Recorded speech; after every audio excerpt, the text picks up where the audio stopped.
बिस्मिल्लाहिर्रहमानिर्रहीम।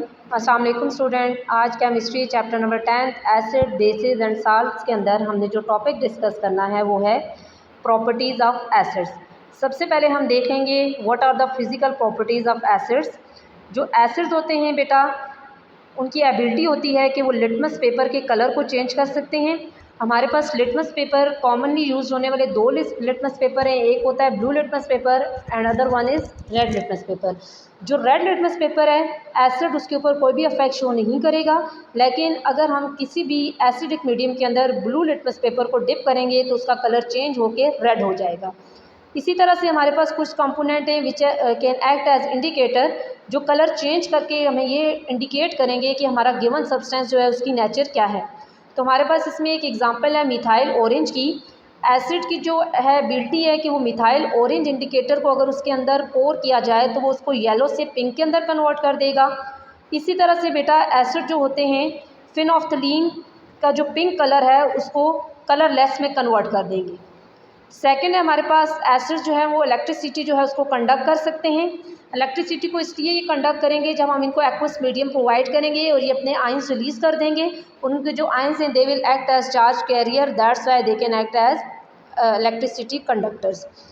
नेक्स्ट आपको बता रहे हैं कि हमारे पास जो एसिड्स होते हैं वो हाईली क्रूसिव होते हैं। इसका मतलब है कि ये हमारे पास डैमेजिंग होंगे, जो मेटल को भी क्रोड कर सकते हैं, और इसके अलावा अगर स्किन के ऊपर या क्लॉथ्स के ऊपर इनको पोर किया जाए तो ये उसको भी डैमेज कर सकते हैं। इनकी डैमेजिंग नेचर होती है।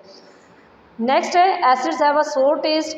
अगर आप किसी भी सब्सटेंस के अंदर डिटरमाइन करना चाहते हैं एसिड प्रेजेंट है या नहीं है तो आप उसके टेस्ट से बता सकते हैं। यूजुअली ऐसे कंपोनेंट जिनके अंदर एसिड्स प्रेजेंट होते हैं उनका सोर टेस्ट होता है। अगर आप डेली लाइफ से इसकी एग्जांपल दें तो लेमन आप देख सकते हैं, लेमन के अंदर सिट्रिक एसिड मौजूद है, दैट्स वाई उसका सोर टेस्ट होता है। नेक्स्ट है हमारे पास केमिकल प्रॉपर्टीज़ ऑफ एसिड्स के एसिड्स आपके पास किस तरह के केमिकल रिएक्शन कर सकते हैं। फर्स्ट जो आपके पास रिएक्शन है एसिड का वो मेटल के साथ है। जब भी एसिड मेटल के साथ रिएक्शन करेगा तो वो हमारे पास हाइड्रोजन गैस लिबरेट करेगा और साल्ट बना लेगा। जैसे हमारे पास यहाँ पे हाइड्रोक्लोरिक एसिड था तो उसी का रिस्पेक्टिव साल्ट क्लोराइड साल्ट जो है उसकी फॉर्मेशन हुई और साथ में हाइड्रोजन गैस लिबरेट होगी। सेकंड रिएक्शन है एसिड और बेस का, विच इज़ कॉमन रिएक्शन। आप देखें कि जब भी एसिड और बेस का रिएक्शन होता है तो हमारे पास साल्ट की फॉर्मेशन होती है और साथ में वाटर मॉलिक्यूल रिलीज होता है। इस रिएक्शन को हम न्यूट्रलाइजेशन रिएक्शन भी कहते हैं। नेक्स्ट है हमारे पास प्रॉपर्टीज़ ऑफ बेसिस। बेसिस भी जो है वो लिटमस पेपर के कलर को जो है वो चेंज कर सकती हैं।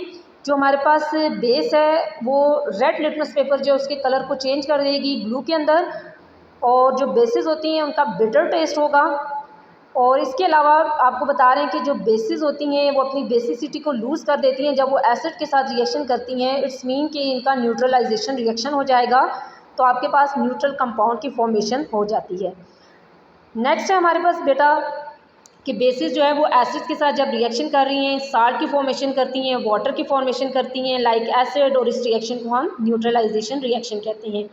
बेसिस भी इलेक्ट्रिसिटी को कंडक्ट कर सकती हैं इन एक्वस मीडियम, क्योंकि ये अपने आयंस जनरेट करेंगी और फिर वो जो आयंस हैं they will act as a charge career.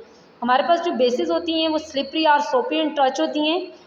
Daily life से आप इसकी एग्जांपल यूँ ले सकते हैं कि अगर आप सोप को देखें तो सोप जो है वो भी उसके अंदर बेस मौजूद होती है, दैट्स वाई उसकी भी स्लिपरी टच होता है। नेक्स्ट है हमारे पास बेटा कि जो कंसनट्रेटेड बेसिस होती हैं वो भी क्रूसिव होती हैं, आपकी स्किन को बर्न कर सकती हैं। Next one is neutralisation reaction. इसको हम फर्दर एक्सप्लेन कर लेंगे कि हमारे पास न्यूट्रलाइजेशन रिएक्शन ऐसा रिएक्शन है जिसमें एसिड और बेस रिएक्ट करेंगे और न्यूट्रल कंपाउंड बनाते हैं, एक दूसरे के इफेक्ट को कैंसिल आउट कर देते हैं। यहाँ पे हमारे पास है sodium hydroxide which is base. जब इसने हाइड्रोक्लोरिक एसिड के साथ रिएक्शन किया तो इसने साल्ट बनाया विच इज़ न्यूट्रल कंपोनेंट, और साथ में वाटर मॉलिक्यूल जो है उसको रिलीज़ किया, और इस रिएक्शन को हम कहेंगे न्यूट्रलाइजेशन रिएक्शन। थैंक यू बेटा, होप सो आपको आज का कॉन्सेप्ट क्लियर हो गया होगा।